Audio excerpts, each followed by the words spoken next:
ఆత్మలోని శాంతము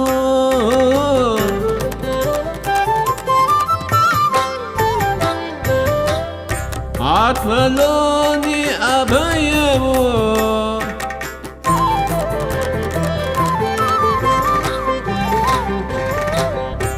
ఆత్మలోని శాంతము అని అభయము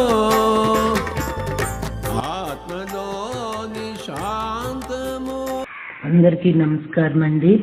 ఈరోజు 16వ రోజు, న్యూ ఎనర్జీ, తొలి పావం.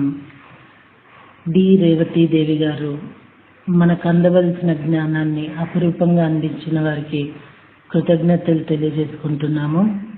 మనము ఈ భూమి మీదకి వచ్చినప్పుడు అంతకుముందు లేని భావాలు, మార్పులు మనలో వచ్చాయి అని చెప్పుకున్నాం కదా. వాటికి తప్పు చేశానన్న సిగ్గు అంటే షేమ్ అనే దానిని కూడా చేర్చాలి. ద్వంద్వపు ఎనర్జీ భూమి మీదకి రావడానికి తగిన విధంగా మనం ఇక్కడ ఎనర్జీ టెంప్లెట్లను అమర్చాము. టెంప్లెట్ అంటే ఏమిటో ముందు వివరంగా చెప్పుకుందాము. స్పిరిట్ మన చైతన్యాన్ని అంటే స్పృహను తెంపుకోవటంలోని లోతుగాని అదెంత కష్టంగా ఉంటుందో అని కానీ, మనం ఎవరము మాయతర దాటి యువతులకు వచ్చిన మనం కానీ, ఆవలి వైపు నిలబడిపోయిన ఏంజల్స్ కానీ, స్పిరిట్ కానీ ఎవ్వరము ముందుగా ఊహించలేదు. చూశారుగా మాస్టర్స్, ఎవ్వరూ ముందుగా ఏది ఊహించలేరు. విశ్వ ప్రణాళిక, సృష్టి ప్రణాళిక ఎప్పుడు ఎలా మారుతుందో సృష్టికే తెలుస్తుంది. సో ఏది కూడా మనము జ్యోతిష్కంలాగా చెప్పేయటం కూడా చాలా తప్పే అవుతుంది. ఇది ఇంతవరకు ఉంటుంది, ఇది ఇలా ఉంటుంది, ఇలా అలా ఉంటుంది అని చెప్పడం అనేది ఆవలి వైపు వాళ్ళు మనల్ని హాస్యంగా నవ్వుతూ చూస్తూ ఉంటారు. ఎందుకంటే మన అతి జ్ఞానాన్ని చూసి వాళ్ళు మైమర్చిపోతూ ఉంటారేమో. సో అండి, ఎవ్వరూ ఏది కరెక్ట్గా చెప్పలేరు. చెప్పగలిగిన వాళ్ళు ఉంటే వాళ్ళు మౌనంగా ఉంటూ ఉంటారు. ఎందుకంటే వాళ్ళు జ్ఞానులు కాబట్టి. ఒక విషయం బయటకు వచ్చింది అంటే అక్కడ పాజిటివ్, నాన్ పాజిటివ్ పెనవేసుకుపోయిన మహాజ్ఞానులం కదండి. ఆ ఆలోచన విధానాన్ని ఎలా ఆ అభిప్రాయాన్ని మార్చేస్తాయో, అది విశ్వం మీద ఎలాంటి ప్రభావం చూపిస్తుందో అని కూడా మౌనం తాలుస్తారు. మనం అనుకుంటాం తెలిసి కూడా మాట్లాడరు వీళ్ళు అనేసి. ఎందుకంటే ఎదుటి వాళ్ళ ఆలోచన విధానము చాలా ప్రభావవంతమైంది కాబట్టి ఎవరు బయటకు చెప్పరు. కొంతమంది జ్ఞాన స్వరూపులు ఉంటారు, తెలియకపోయినా తెలుసు అంటారు, జరిగిపోయినాక మాకు ముందే తెలుసు అంటారు. అవి ఒక ఆనందాలండి. ఇలాంటి జ్ఞాన స్వరూపులందరినీ, జ్ఞానాన్ని అందరినీ చూసుకొని వీళ్ళందరూ ఆవలి వైపు ఉన్న వాళ్ళు నవ్వుకుంటూ ఉంటారట మాస్టర్స్. ఇక్కడ ఏర్పాట్లన్నీ జరిగాక మనం భూమి మీదకి దిగి అజ్ఞానంలో మానవ శరీరంలో కళ్ళు తెరిచాం.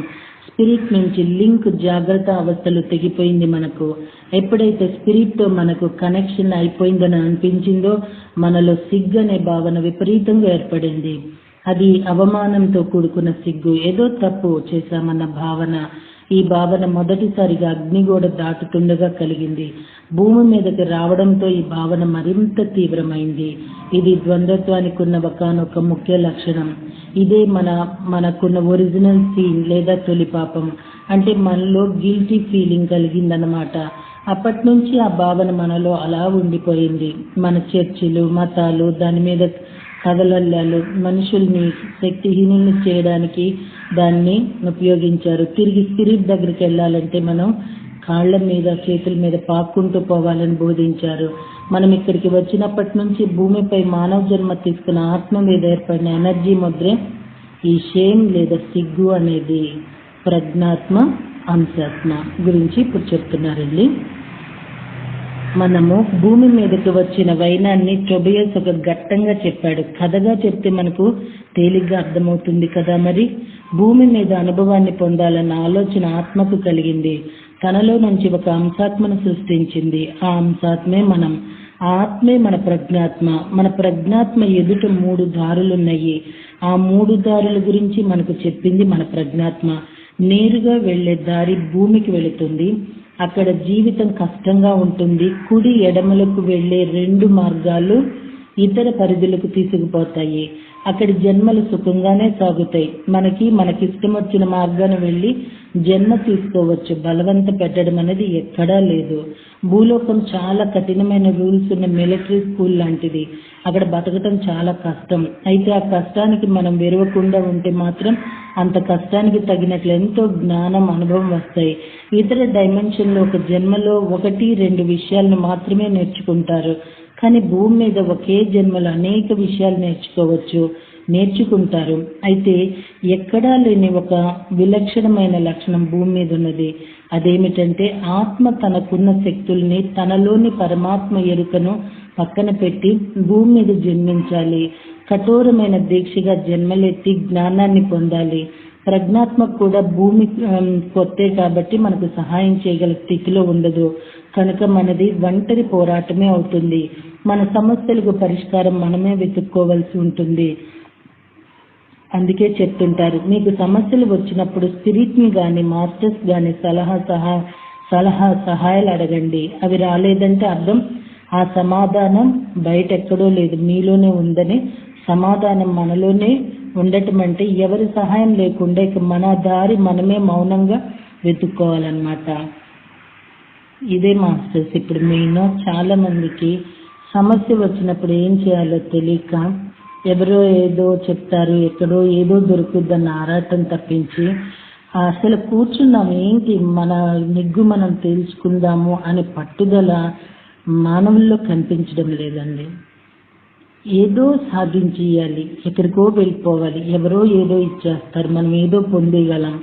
ఇది ఎప్పుడైతే మానుకుంటామో నా దరిద్రాన్ని, నా మడ్డిని నేనే కడిగేసుకోవాలి, ఇంకొకరి సహాయం నాకెందుకు అలా ఎప్పుడైతే మనిషి భావనలోకి వస్తాడో అప్పుడు మనిషి ఈ మానవుడిగా ఎలా అయితే వచ్చాడో మళ్ళీ మాధవుడిగా ఎదిగిపోగలడు. ఏ విషయానికి వస్తే నేను నాది అనే అహంకారం ఉంటుంది. మరి ఇలాంటప్పుడు ఎందుకు వేరే వాళ్ళని ఎత్తుక్కుంటూ వెళ్తాము? ఆ విషయంలో అహంకారం ఎందుకు కనిపించదు?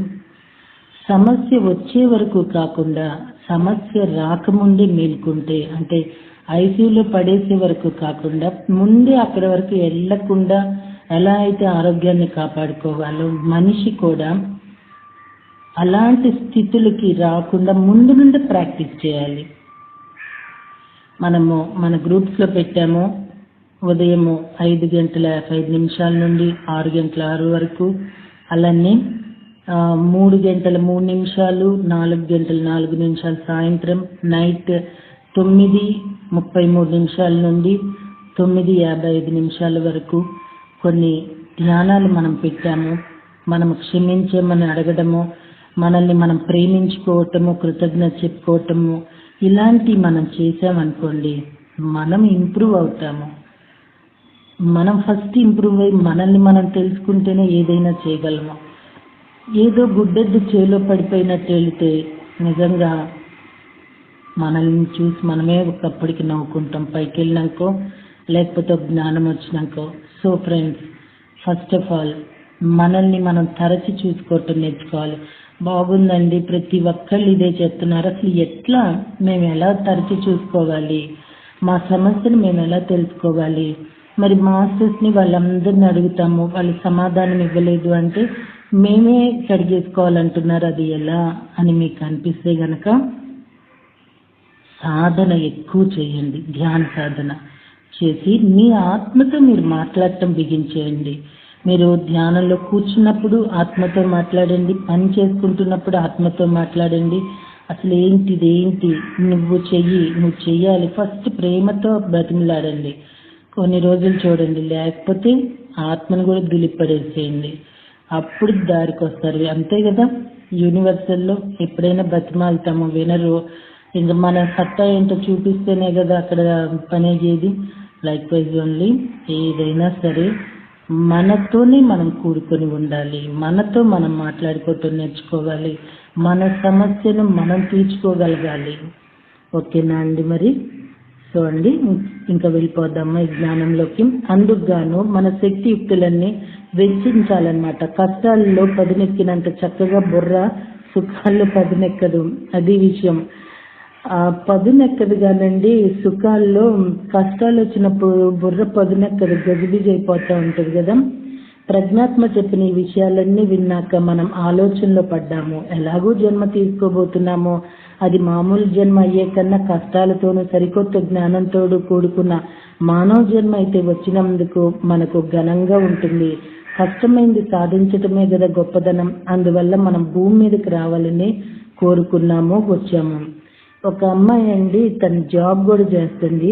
ఎక్కువ డిటెక్టివ్ అదే వస్తాయి టీవీలో, అది చూస్తూ ఉంటుంది దయ్యం సినిమాలు. ఎందుకు ఇలా నువ్వు ఎప్పుడు ఇవి చూస్తావు అని అడిగితే వాటి వల్ల భయం కలగాలి, ఆ భయం పోయేటట్టు ఆ భయాన్ని నేను జయించాలి, అందుకని చూస్తానండి.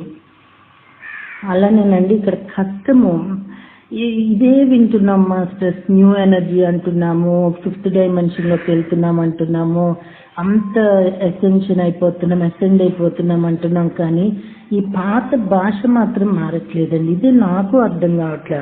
మీకు అర్థమైతే నాకు మీరు చెప్పాలండి. ఏం మార్చుకోకూడదా?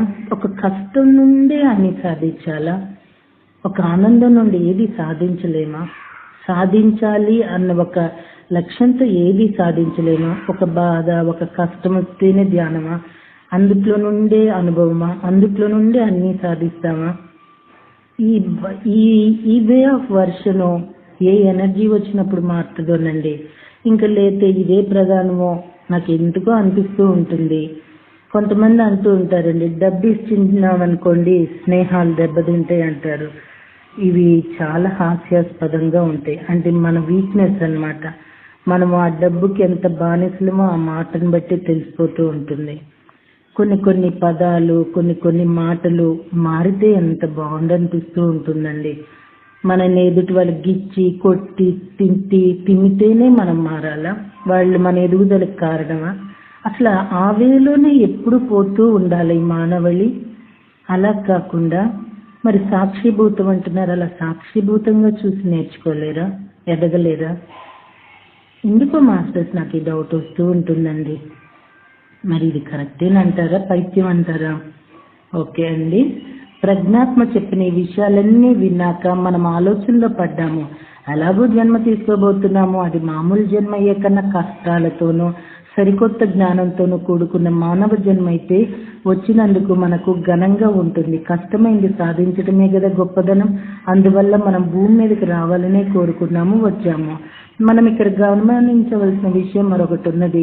వెళ్తావా అని ప్రజ్ఞాత్మ అడిగినప్పుడు మనం వెళతాను అని వచ్చాము ఇక్కడికి. పైకి చూడడానికి ఆ నిర్ణయం మనం స్వయంగా తీసుకున్నట్లే ఉంటుంది, కానీ నిజానికి అది ఆత్మలో బయలుదేరిన నిర్ణయం. భూమి మీద నుంచి సమాచారాన్ని, మరింత జ్ఞానాన్ని పొందాలన్న ఆత్మ సంకల్పం.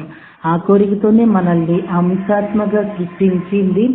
తనలో నుంచి అంటే ప్రోగ్రామింగ్ అయిపోయిందనమాట. ఆ సంకల్పంలో నుంచి పుట్టిన వాళ్ళం మనం. ఆ సంకల్పానికి వ్యతిరేకంగా ఎలా పోతాము? అర్జునుడికి ఇల్లాలయే కూతురు తనకు కలలుగంటూ ద్రౌపదిని కూతురిగా పొందాడు ద్రుపద మహారాజు. అట్టి సంకల్పం నుంచి పుట్టిన ద్రౌపది దుర్యోధనుడిని ఎందుకు వరించదు కదా. అలాగే భూమి మీదకి పంపాలన్న సంకల్పంలో నుంచి ఏర్పడిన మనం ఆత్మలో మొక్కలమే కదా, అందుకు అనుగుణంగానే ప్రవర్తిస్తాము.